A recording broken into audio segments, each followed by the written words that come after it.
Okay. Now we're going into the blue school. And so we're going to do these exercises. And this is the lowest level. This is the only level they let me work on. It's considered their lowest level, but it's really great for what we're doing. It's preparation for interdimensional experience.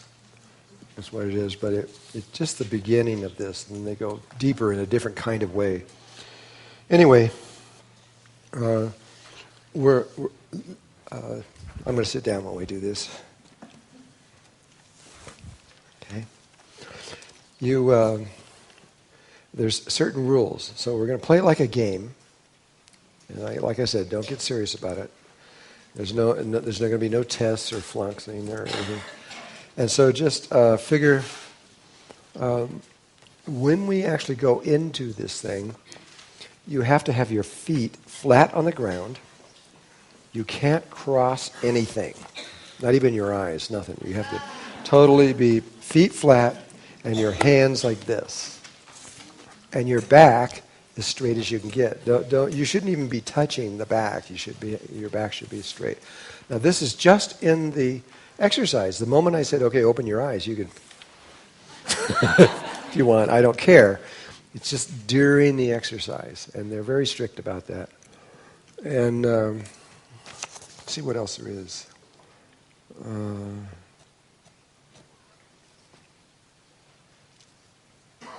Oh yeah, I forgot one more thing to talk about. I got to talk about something first. It's about seeing. A lot of people, when they close their eyes, people will say, well, I can't see. All I see is black. I can't see anything. Claudette's response was, well, can you dream? Have you ever dreamed? Yes. 10 years ago. Then she says, well, you can see. And so we all can see, but a lot of times we think we can't. And so you just have to relax and just let go. And again, play it like a game, like you're a little child, and don't worry. I am going to do two different tests to see how you do see. I want to identify if there are people who can't see, but they can, but they don't know they can. And I'm trying to identify those people is what I'm trying to do. And there are 4 ways of seeing. One is male, one is female, one is both, and one is neutral or neither. And this male, female, both, and neutral is a pattern that goes throughout all chemistry and throughout all kinds of other levels of reality. But the male way of seeing is very different than the female way. It's when I was talking about that spectrum thing before, it's kind of the same. You have the male here on this end and the female on this end. And if you tell a male to, say we're doing guided imagery, and I say, see an apple. If it's a pure male, which doesn't exist, and neither does a pure female. We're all partly male and female mixed together at different levels. But a pure male, if you told them to see an apple, they close their eyes and there would be an apple there. I mean, it would be just like looking at television or something. There would be an apple, and they could rotate it, and they could turn it this way, and they could dissect it and do all kinds of things with it. But males are very, very, very, very, very, very, very visual. And but then you have a female on the other side, a pure female, and you ask her to see an apple, nothing appears, nada, just nothing. But she can feel and sense the apple there that she can't see. And she could tell you everything about that apple. She could go on for hours about that apple.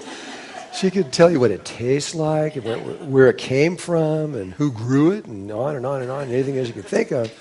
But she's not seeing an apple. There isn't anything there. Well, most of us are somewhere in the middle. And if you're more male, you're going to be more visual. And the more female you are, the more you're going to be just sensing and feeling things. But usually there's a lot of people in the middle that can kind of see an apple, and they can kind of sense, and they can kind of... But you put all those things together, and you come up with information about whatever you're looking at. And so you got to trust yourself. If I say see something and you don't see anything, you go, oh, I failed. I didn't do it.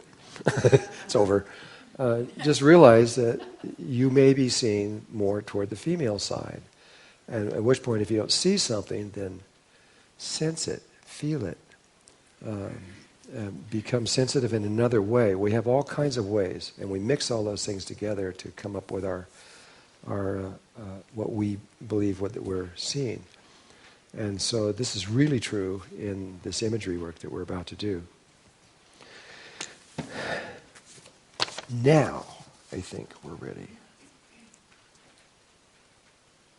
Okay. So the other thing you need is a pencil and paper.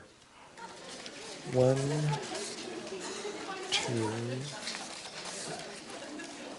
I think we're only going to do 2 tests and 4 or 5 examples. And so each time you write about a little paragraph on what you're going to write down what you saw, felt, and experienced. Okay.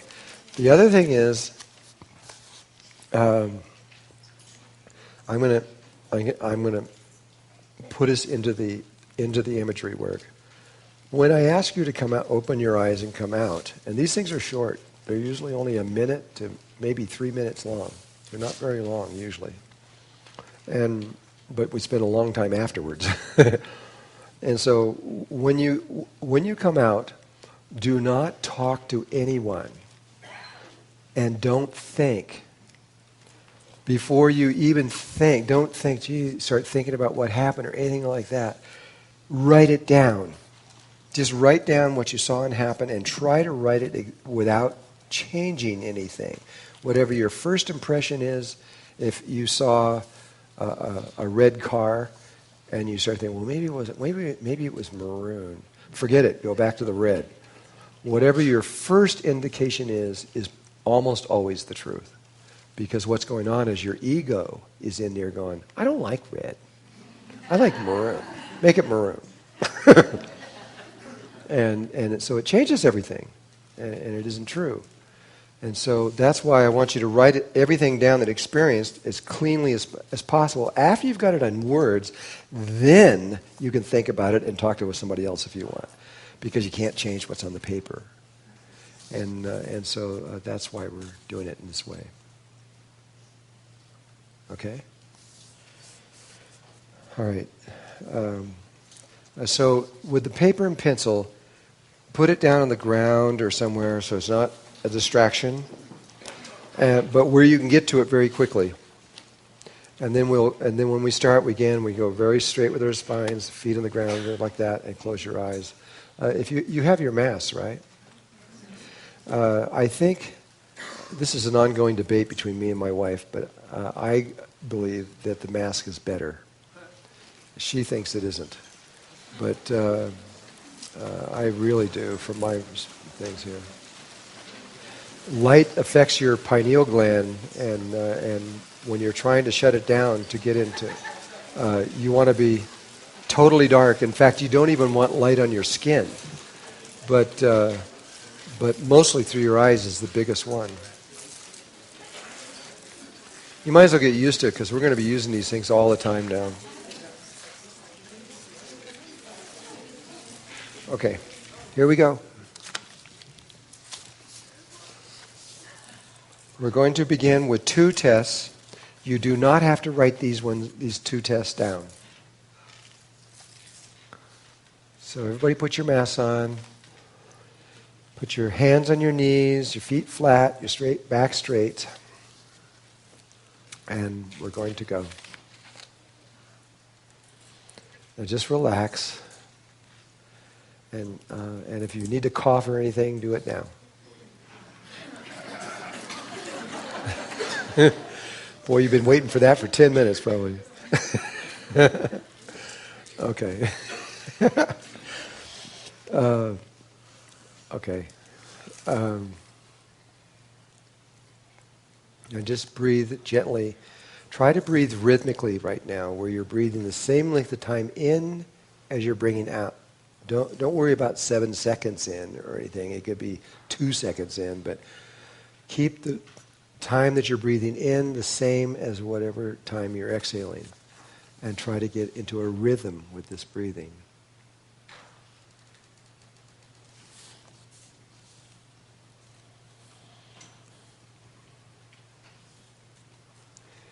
In your inner imagination, see the number 3 glowing bright in front of you. Just the best you can. Now feel yourself beginning to move toward this. This number 3, by the way, represents the Holy Trinity. And so feel yourself moving toward this number 3 and getting closer and closer and closer and closer until you move right through it to the other side. Now see the number 2 glowing bright in front of you. It stands for duality. Now start moving toward that one and getting closer and closer and closer and closer. And now move right through it to the other side. Now see the number 1, tall and bright, in front of you. It stands for unity and oneness. And feel yourself moving toward this one also, getting closer and closer and closer. Only this time, don't move through it. Move right into the column of light.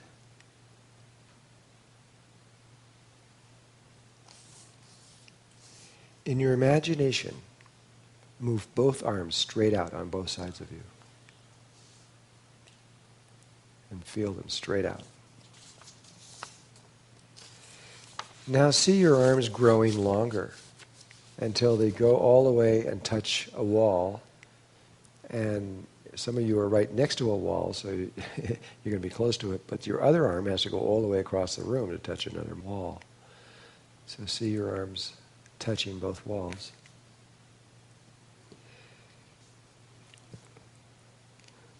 Now see that your head and your neck is growing longer and longer till your head goes all the way up and touches the ceiling. You're getting all these strange shapes now. In your imagination, turn your head to the left 90 degrees.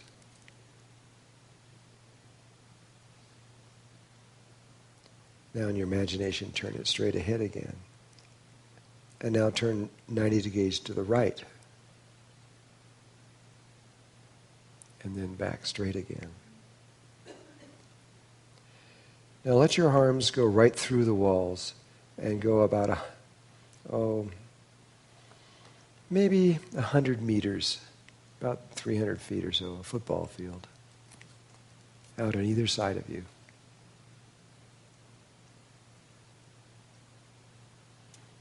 And reach down and touch the texture on the ground. Now move your arms all the way to the horizon, like you're holding the planet.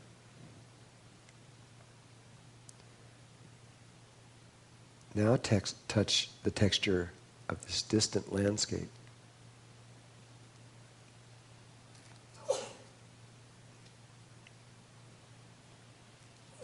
When you can feel this texture, open your eyes and see in yourself enormous and huge, these arms.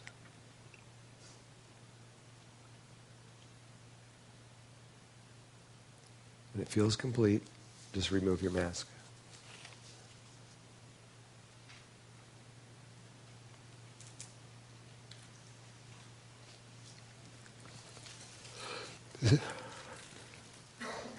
This is just a test, so it doesn't mean anything.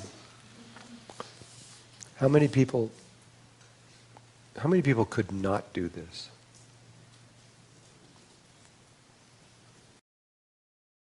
Okay, it was 6, 7 people.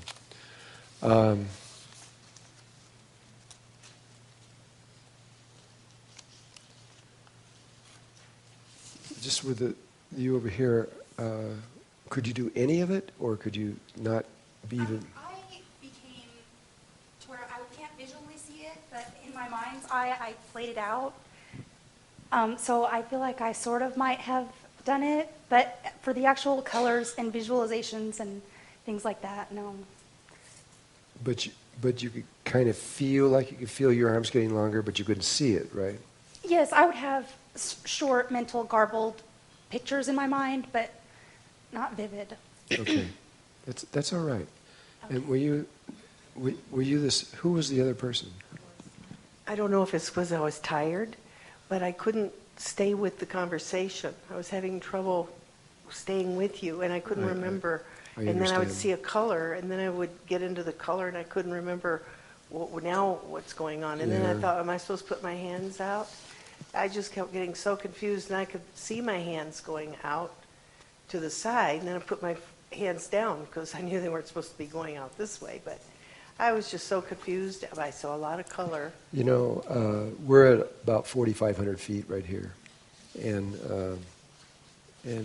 if you've been here, if this is your third day or more, and you're coming from a lower atmosphere, like the ocean or somewhere, you're going to get sleepy for a while.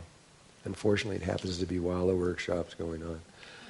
And it takes about, I think, another 3 days or so, and then all of a sudden your energy kicks back in. I came from Palm Springs. That's about as low as you can get in the desert. Yeah, yeah. So, but I was just really, and I was having trouble. Before we took the break, I was having difficulty staying awake. I just kept nodding, and I know. You know. It is a problem. The last school I had was at 8,500 feet. People would come there and just literally drop over. Just on the floor. And hey, home? They don't answer. It really affects you with that one, but the numbers I got real clear. I could see the numbers. Yeah, no, you're doing fine. You're just tired, is all. And then on top of that, you've got a lot of people here with jet lag, so we just have to deal with this. It's just the way it is. Usually I'm the one with the jet lag, and they don't. I'm up here just barely able to keep my eyes open. And so I'm not worried about either one of you, actually. Who's... I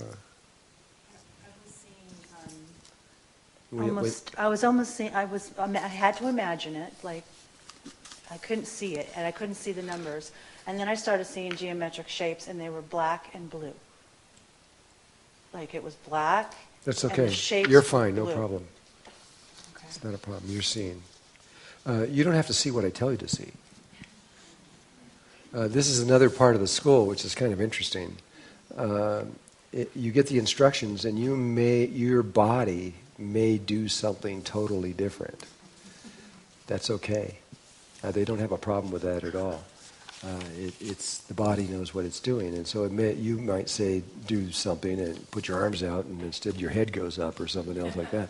Those kind of things are all right. And there's another one that is really interesting to me. A lot of people, you say close your eyes, and the next thing they remember is open your eyes, and they don't remember anything in the middle at all. And they tell me that that's the highest form of all. What do I know? You know? So if I see that going on, you don't worry about it. They are going where they're supposed to go, and they're doing everything they're supposed to do. They just don't remember what it is, and it's okay. Okay, we're going to do another test, and then we're going to go for it. Put on the darkness.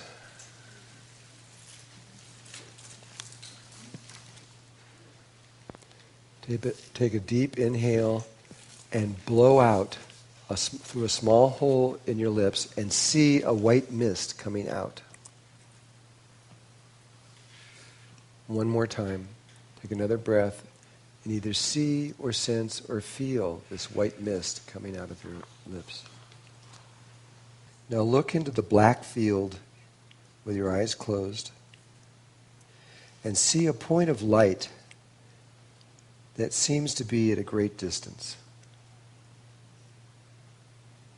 You can either see it, or you can sense it, or you can feel it. Now feel yourself being drawn to this point of light, that you're moving toward it, or it's moving toward you. See yourself getting closer and closer to it. And as you get closer, watch to see how the light changes color.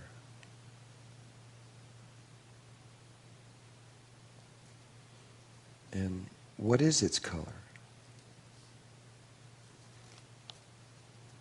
Identify. If it's many colors, choose one.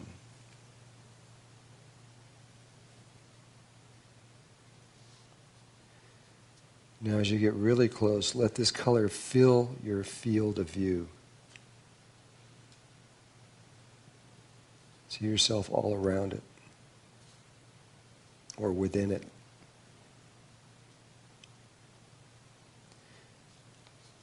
Now don't try to think on this one.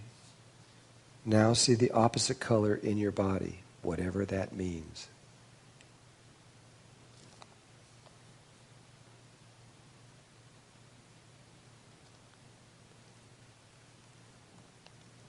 When you see and know both colors, open your eyes.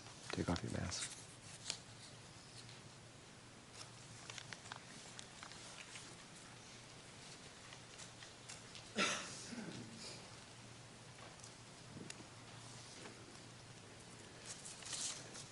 Same question. Who could not do this? Okay, let me see.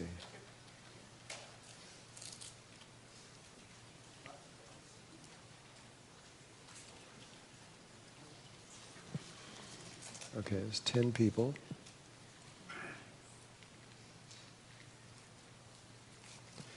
I'm going to try this in a slightly different way. Of these 10 people,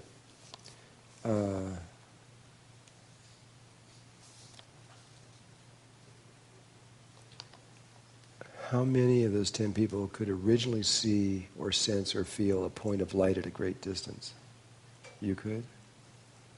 You could? Okay, then everyone else, I'm not worried about you guys. The other, that leaves about 4 or 5. Those other ones, you could not see the point of light at all, right? Or sense or feel anything. So of those 8 people, did you see absolutely nothing? Nothing happened at all? It was just blackness the whole time? The people that were just seeing that they don't have any sensing going on, because if they have sensing going on, then it's just as good. It doesn't matter. If you've got a lot of feminine way of sensing things, you may never see anything through this whole thing. Just nothing shows up, but yet you can go on and on and on about what happened there. But it's not from seeing; it's from other parts of you that are coming forth. So, I want to know now the people that feel that they didn't see, sense, or feel anything.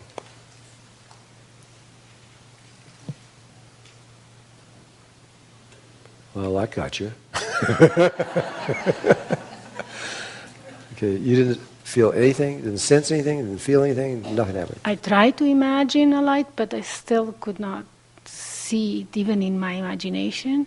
And when you talked about colors, nothing, just black. Could not imagine. Sometimes, most of the time I don't see, but I can imagine. But this time I could not even imagine colors.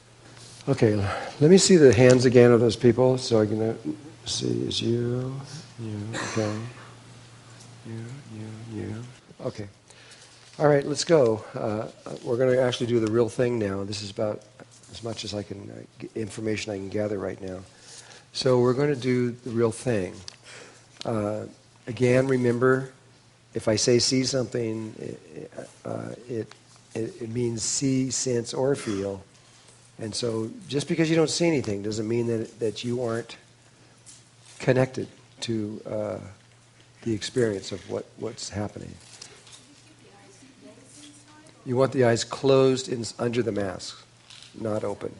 It isn't that you can't do it with your eyes open. It has to do with the pineal gland, and the pineal gland. The darker it is, the better it is. But there is a difference. If you go home and experiment with these masks and see the difference when you're meditating with your eyes open or your eyes closed, after a while you can feel the difference. And if you really want to get better, you turn off all the lights, get completely black where you can't see your hand, and then it's ideal. Because what science has found, I worked with Dr. James Hart for a long time with his, still do, and he's a brain researcher. And when they need to get the pineal shut off, they not only have to put they've tried masks, and it works to a degree, but not completely. And so they put you in this room that is absolutely not a photon bouncing around in that light. And then the pineal gland shuts off completely. So what I do is I go into a very, very dark room. I get under the bed, under the sheets, and clothes and everything, so I got darkness in there and my mask on. And you'll find that when you get sensitive to what this means, that really makes a difference. It makes a huge difference. Not just in this work, but in a lot of other work in meditation. Because otherwise you've got your little brain clicking on, going. The moment you can eliminate all light, the brain goes and stops. It requires light or it can't function very well. Okay, here we go. Put on your mask. I'm going to be talking about a sphere. I'm going to be talking about that sphere. I'm going to be talking about is Leonardo's sphere. Does everybody know what I'm talking about? Does anybody does not know what the Leonardo sphere is? It's that sphere that's right out at your fingertips. If you remember the Leonardo drawing with the arms going straight out and the legs going out, and there's a square and then there's a perfect sphere around you. That's the sphere. It's a sphere that completely contains the body. That's all you need to know. Just the sphere that completely contains the body. So you can't stretch your way out of it. You're inside of it. Okay, here we go. Take a deep breath and exhale, seeing the white mist. Blow it out between your lips. Another deep breath and blow out the white mist. And see it or sense it or feel it as it's going out. Now imagine that you are in a sphere of light, the Leonardo sphere, completely around you. So sense or see or feel that sphere of light around you. And feel or sense or see the light inside this sphere. It's a lit up sphere of light. Now see and feel yourself gently lifting off the ground and floating just a few centimeters or a couple inches above the ground. And you're just weightless and floating. Now feel yourself slowly begin to rise off the seat and beginning to float up into the air, higher and higher and higher, until your bubble touches the ceiling. And feel yourself very slowly bouncing off the ceiling. Now feel yourself float right through the roof and above this room by 50 meters. About 150 feet or so. Up into the sky. And look around you and see the horizon all around you. You can see it or sense it or feel it all around you. Now slowly rotate in whatever direction you want to go. One time around, 360 degrees, while you're watching the horizon. And then when you go one time around, stop. Now see and know that you, on this level, have eyes in the back of your head. What does it feel like to see in both directions at once? Now see and know that you really have eyes all over your body. Every pore of your body is an eye. You can see in all directions at once. Feel what it is like to see spherically. Now see whatever it is that is important for you to see anywhere in the world.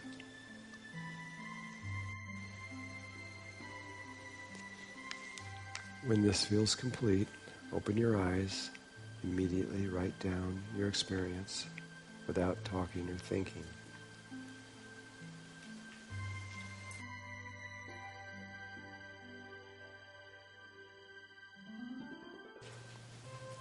Okay.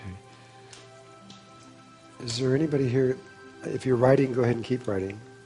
But if there's anybody here that's finished, would like to tell me your experience. And I'm just going to ask 2 or 3 people.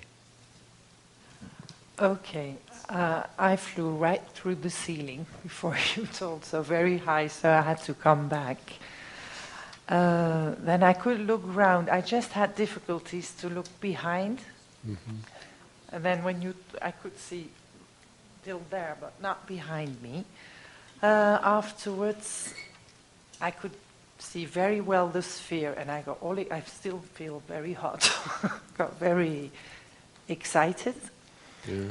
And then there were 2 images that came to me. It was a monk walking up to the mountain in Tibet, and the other side of the world I saw Indians doing a ceremony, and I think it was Mexico. Voila. Okay. Again, what did it feel like? Because you could see spherically, though, right? You had trouble with front and back, but you could see everywhere at once. Well, before, when you told to turn, I couldn't go behind. Oh, I see. But you could see spherically? Oh, yeah. What did that feel like? Oh, I felt very excited. I'm still am, actually. I'm all hot. Okay. One more person. I could feel myself going up and going beyond this building and seeing spherically. And in order for me to see behind, I had to let go of my form and totally turn, as if my spirit was free from the body, being able to turn. Mm-hmm. I had a little bit of difficulty seeing simultaneously, but it took a while of programming myself to giving me the intention, look forward and backward at the same time. But then when you said, go to somewhere of a person in need, and all of a sudden I was in this town, and there was a very, very sick old woman, and she was sitting in a chair. There was a dog, and everything was the earth, and I felt that it was Brazil. And I came up to her, and she says, I'm too sick to go to John of God. And I just sat there, and it was very hard to leave afterwards. I remember my hand positioning, and as if I was taking something off of her. It was an energy, like as if I was stroking that energy off of her. It was very hard to come back because she didn't want to let me go. She was holding on to my hand. Mm-hmm. And so it was a very powerful experience because she was needing a lot of help. Well, this is what I mean. We didn't say that, of course, but that's what she heard.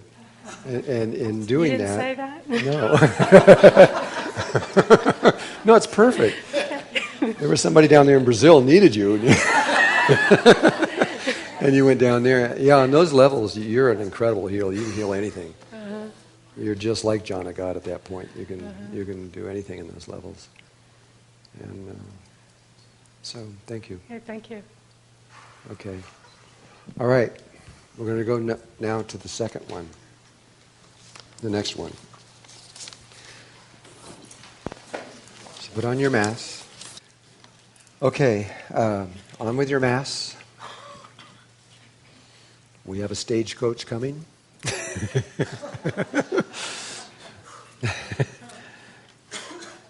And it doesn't need all that gold.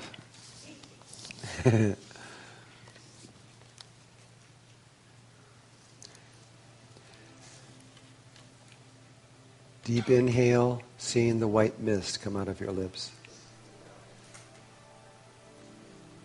Now again, see yourself back inside this sphere of light. And just lift off a little tiny bit, just so that you're floating. You can feel yourself breaking the bonds of gravity. Bring your attention to your knees. Now bring your attention to your shoulders. Now bring your attention to your ears. Now allow your hearing to expand and let your hearing become amazingly enhanced. Listen to every tiny detail in this room.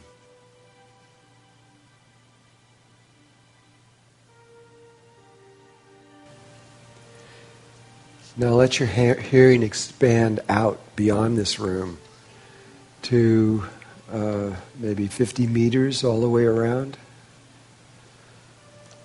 150 feet or so, just out, whatever feels right. Get way out there. And now listen to everything inside that sphere of what's happening outside this room. Now let your sphere of hearing expand out about 5 miles or so.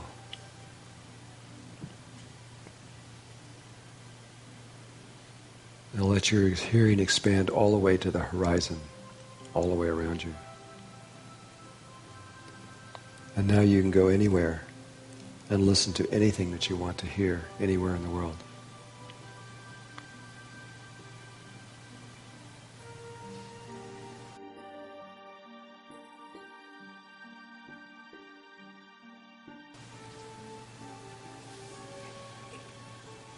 Now bring your hearing back to your body in this room,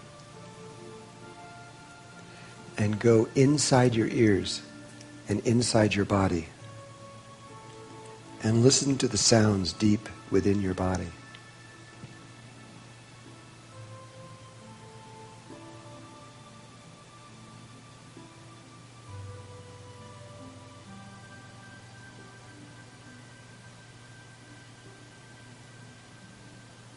Now turn your hearing to your body itself and let it talk to you and tell you whatever it wishes to say to you.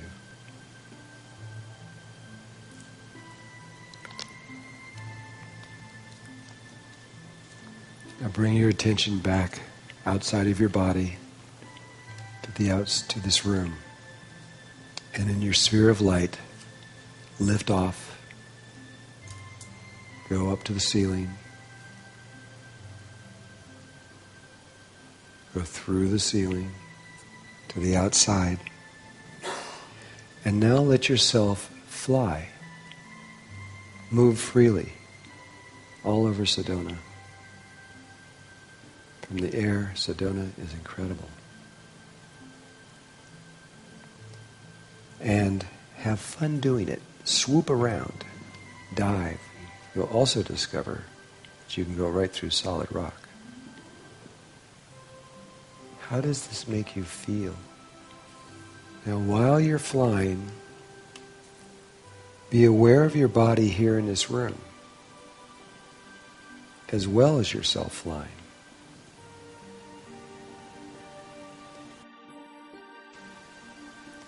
When you feel both bodies at once, open your eyes and begin to write down your experience.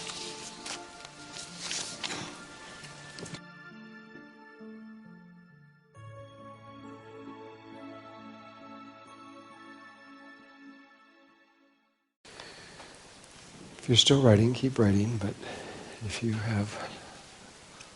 done and you would like to talk about what happened, raise your hand. As you're describing, I would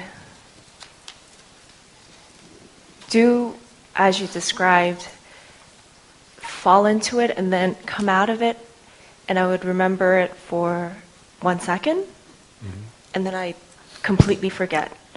And then the next chunk that would happen, come out of it, next second I would completely forget, and then this last bit, and I only remember for literally a fraction of a second, but I don't remember anything now.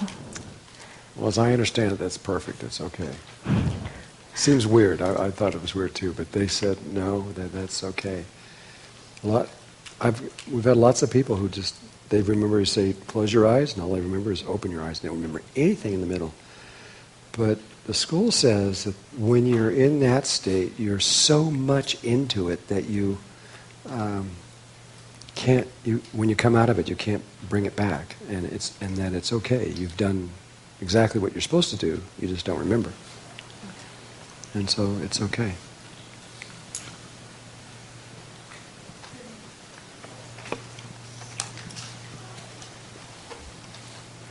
What's the point of the exercise? The point of the exercise is change something within you. So it's rewiring. Yes, and so even if you don't remember, it still happened. I'm going to have to trust you on that. What I found was that there is a difference in perspective. When I'm flying around, I'm either inside my body or I'm observing my body. But I can only feel things when I'm inside my body, and I would go back and forth between imagining it as observing and being inside, actually having it happen to me. Does that make sense? Yeah, it does. But the only problem I have with doing this is I'm not an expert like my wife, and so she could just tell you everything. And can you get her on your cell phone? Maybe. But I found that one was more comfortable than the other, too. Yeah. So it was more comfortable to be outside than in, both for the hearing and for all of these exercises. Mm-hmm. To be outside of your body? To be outside of my body. Yeah. It took more work, and it was harder to stay inside. So when you were flying, you had experience of flying? Yeah. It was like flying dreams. But it's like you're observing it rather than that. Observing yourself flying rather than actually flying? Right. But when I was actually inside flying, it was like the flying dreams where you're diving and it's really fun. But when I was observing it, there was no sense, there was no feeling, there was no real experience other than just the imagining of it. Well, I mean, from the male point of view, when you can sense and you're inside your body and then you're flying, that's a better way. From my point of view, but I don't know what my wife would say. I never know, and so I can't help you in that. I'm just we're using this because I found that these exercises seem to help people in a very unusual way, and I was going to stop it a long time ago. I tried stopping it once before. And I found that it's better to do it, even though I don't fully understand everything here in this level. But if you can ever get to one of my wife's workshops, I think she can really change things fast. Yeah. I didn't realize that when I started flying that I would remember my dream time as a child too. A lot of flying dreams when I was young, and it reminded me of that. As soon as you mentioned about going into the rock, I was there, and I had a great sense of sorrow.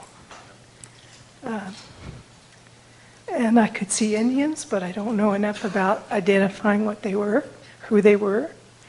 And then also a sense of dimensional, but felt like I needed to back away, so I did, just out of safety, I guess, or not wanting to interfere, but I just wanted to share that.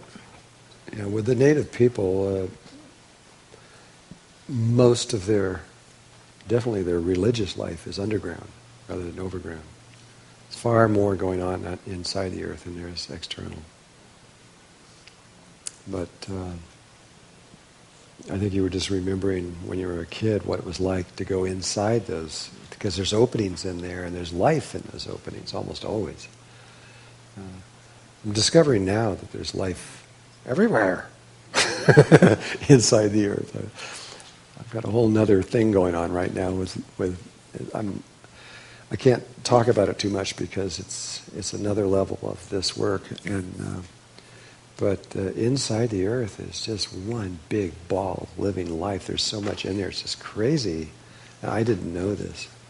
But then I talked to some of the elders. They go, oh, yeah, of course, we know all that stuff. I go, well, when you ever tell me this stuff?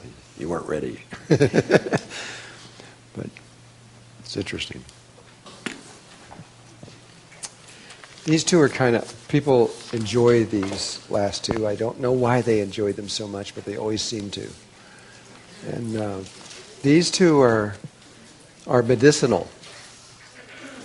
They affect polarities in your body, and the results of these two things will continue adjusting, making adjustments in your body according to the Hebrews for about 30 days.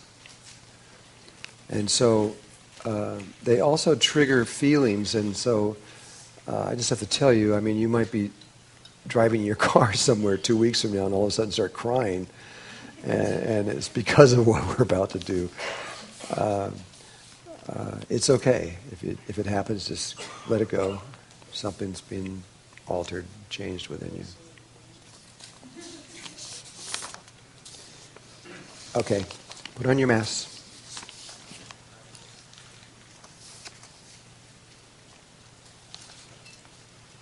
Take a deep breath again and blow out the white mist. And see or sense or feel that mist coming out of you. And one more time. Put your attention to your toes. And in your imagination, wiggle them. Bring your attention to your elbows. Bring your attention to your eyes. Turn the light of your eyes inward and go down inside your body, seeing with that light as you go inside your body and go down your neck and into your left lung. When you go into the lung, you can feel the space that is inside of there. Look around you and see the colors, or either the color or the colors that are inside your left lung.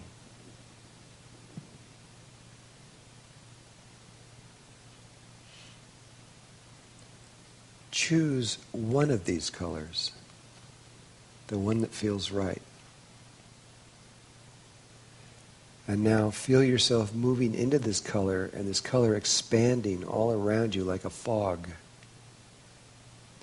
And so this colored fog is all around you.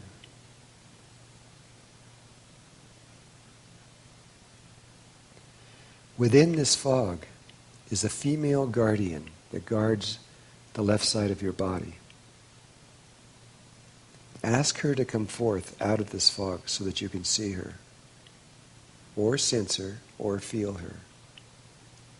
And just look into her eyes. And she has a message for you. Listen to this message. She also has an object to give to you. Let her reach forth and give you the object, and take it in your left hand. When you get the object in your left hand, put your attention on the object and look at it. Study it very carefully, because it might be something you don't quite understand. If there's writing on it, or images, or petroglyphs, or anything like that, try to look at all these things, see what they are. If the object opens, open it up and see what is inside. It may open, may not, but if it does, look inside. When you feel like you've studied the object and you understand as much as you can, and open your eyes and write down your experience. Now we got one more. And we're almost done for the day. Deep breath. Blowing out the white mist. Seeing and feeling this mist. And one more time, do it again. Bring your attention to your elbows, to your shoulders, and to your eyes. Now turn your light of your eyes inward again go down inside and use that light to see as you go in and go into your right lung. In the right lung, again, there will be colors in there. First see what they are, and then choose one of those colors and let it grow into a fog that surrounds you. On the right side of your body, there's a male guardian there. Ask him to come out of the fog so you could see him.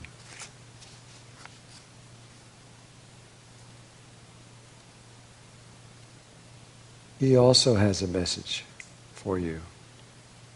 Listen to this message of what he has to say. This message is from his heart. And he also has an object to give to you.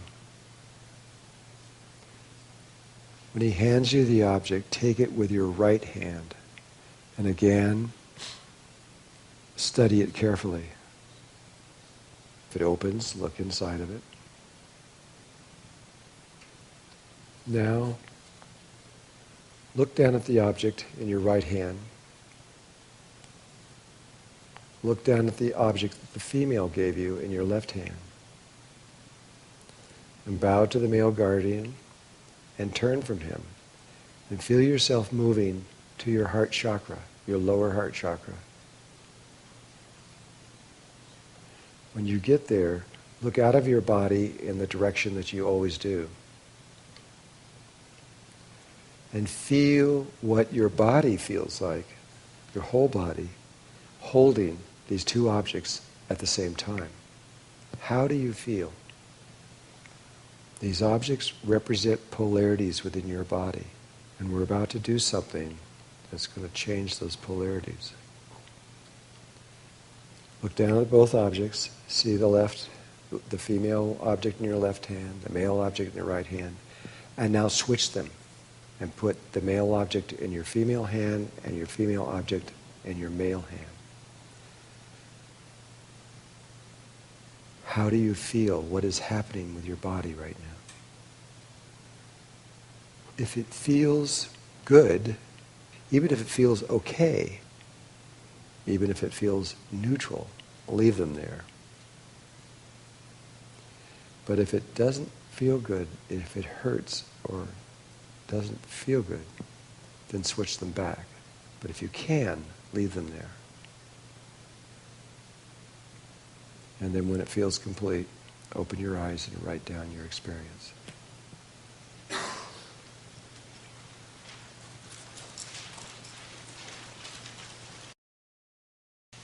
You can keep writing if you want, but if there's anybody that feels they want to talk.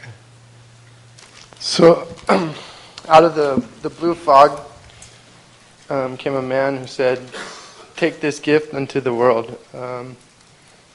And then he handed me a dove, which became many doves, and which became then a music. And my question would be, when I was switching objects, I kind of had to sense that there was a dove there, because once it became music, it's like it became unto the world. And so kind of intuitively sensed it after switching, and then after switching it brought my heart rate up a little bit, but then it eased down and I felt comfortable again. Yeah, if you can hold it there. What's going on is you start out balanced at some point with your polarities, but over time things happen on the left between the male and female polarities of your body. And those two objects are representing the change that needs to bring balance back into your body. And so what this exercise does is, if you can switch them, it begins to change and balance these polarities on both sides of the body. But some people, when they do it, I've had people get sick right on the spot here. I mean, they cannot do it or fall over and faint. I mean, they just really can't hold the energy. And if you can't do it, it's okay. You have to switch them back. Yeah, so mine wasn't really a person figure. It was a lion that came out of the mist. That's okay, too. And we didn't say it was a male yeah, and human so person. I could tell he was a male because he had a massive penis at first, dragging him around. But as he appeared, it kind of receded a super back male. into normal size and whatnot. And then I was like, all right, that's odd. But he told me that I was the king of my kingdom, and I was actually the king of the universe. And around his neck was a bell on a golden ribbon, and the bell itself was covered in symbols of circles and straight lines, and then the inside of the bell was lined perfectly like clear crystal. And so, is that what he gave you? Yeah, that's what he gave me. And holding that in my right hand, and I switched it over to my left hand, which from the female side was a twin clear crystal, but with a green phantom crystal on the inside, which at that time an angel had actually arisen out of it. And it's weird because this is awkward, but it was almost as though it was a crystal vagina that the angel had risen out of. I switched him over, and all of a sudden I felt my entire self kind of swirling together, and I felt almost a little nauseous at first as far as the swirling around went. But then the two items blended into one, to where it was the crystal that she had given me was actually the ringer of the bell on the inside. And while ringing the bell, it was emanating almost an angelic tone that was very, very soothing and made me feel very, very comfortable and pleased with the blending. And the nausea kind of went away, and I actually felt very whole. So, well, that's what it's supposed to do, but it doesn't always do that. Cool. But what happens? I'm going to end that here. For the few people that couldn't handle it and had to switch it, then you have special instructions. If you do, it's up to you whether you want to do them or not. But you would mark on a calendar 30 days from today, 60 days from today, and 90 days from today. And 30 days from now, you would go back into meditation, see the two objects while you're inside your heart chakra, and then switch them again and see if you can handle that. Because a lot has been going on in those 30 days. And if that works, fine. But if it still can't do it, switch them back, wait another 30 days, and another 30 days. If after 90 days, 3 times, if you can't do it, you just cannot keep those things in that position, then just forget it and leave them there. But it is a very powerful, very ancient way of balancing the polarities in your body by getting the images of what is needed to do that. If you did the same exercise, say 2 or 3 months from now, you may get different objects, you may get different stuff because you've changed in that length of time. And so anyway, this gives you a flavor of what the ground level is of the Blue School, but they really go much, much deeper than this. And unlike me, when you say something about about it, she would know exactly what to say back to you because she's had so much training. You have to have to do this school. You have to have minimum of 12 years, I believe it is, of training. So it's much more than a college degree or a PhD or anything else like that. It takes a long time. And she's had many more, I think 30 years or something. She's been a long time studying. This is the only thing she's ever studied. And so I found that these little things that we just did really do help the balance of what we need in the next 4 days. So now I'm going to talk about tomorrow. And remember, tonight, you write the word reversing on there and do that thing for the reversing. And one more thing.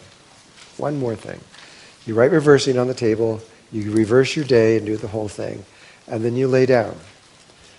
But when you go to sleep tonight, see yourself as you're sleeping, walking into your dream, holding the two objects in whatever way you have them now. Just go into the dream with the two objects, and whatever happens, happens after that. Okay? Let me go back to tomorrow. Tomorrow is going to be a completely, totally, utterly different day.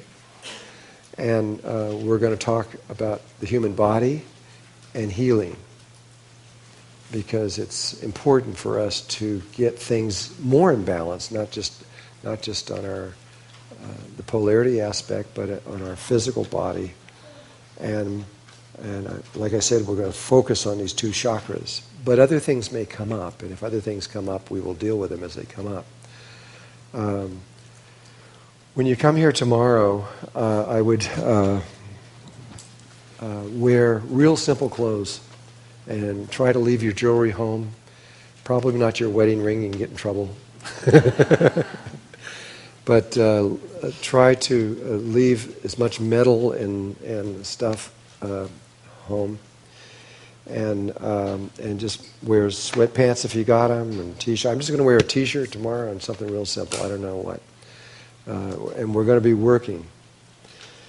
From 9 till 12, we're going to discuss healing and what different ideas about this, because those ideas, people have a lot of ideas of what this means, and I would like to present some of mine and also discuss whatever you have to say about it also. And then we're going to have only an hour for lunch from 12 to 1. And then we're going to spend about 6 hours with healing. Every person in this room is going to be in the healing chamber for 25 minutes. And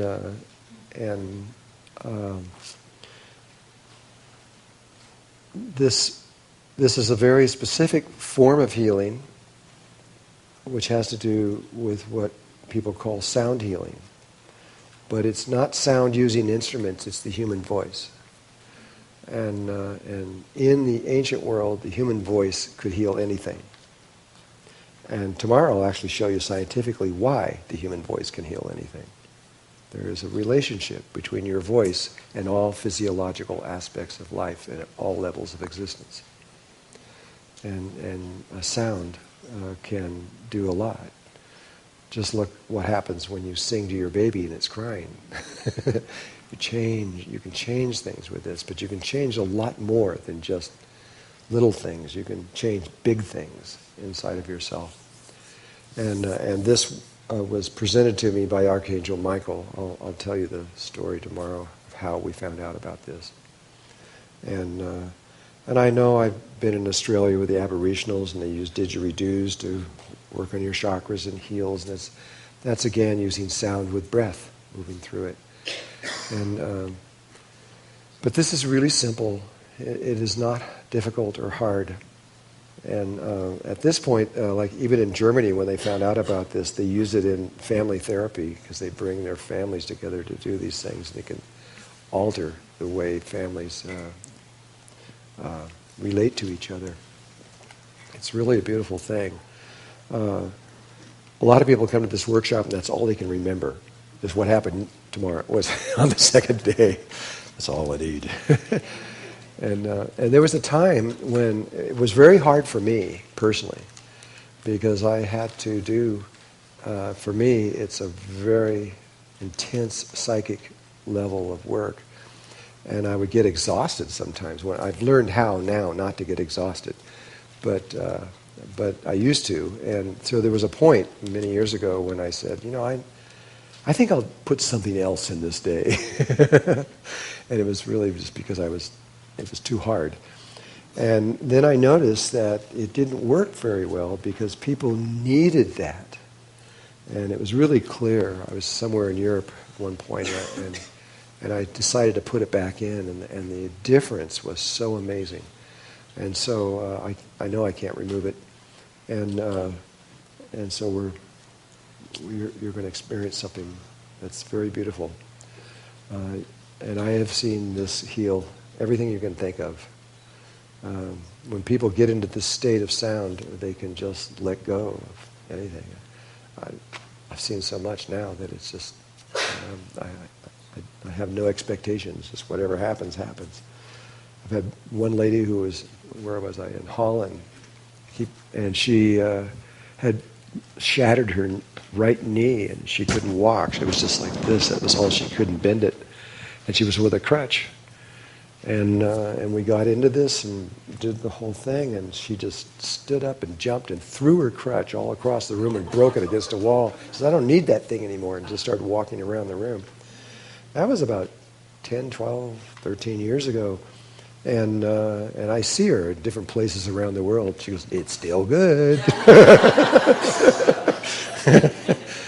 You know, and I've seen everything happen. I've seen things that are just totally impossible and considered miracles, but it's not. It's the nature of the reality.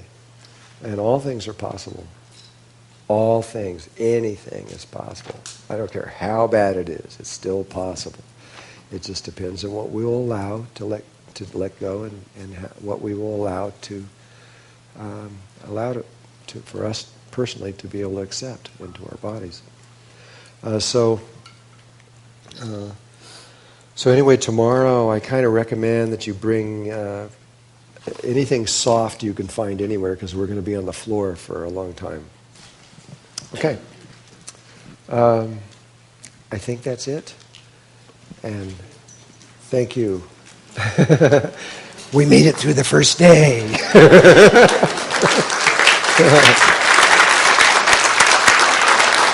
Okay. Day 1 is now complete. You can continue on to day 2 of our continuing journey.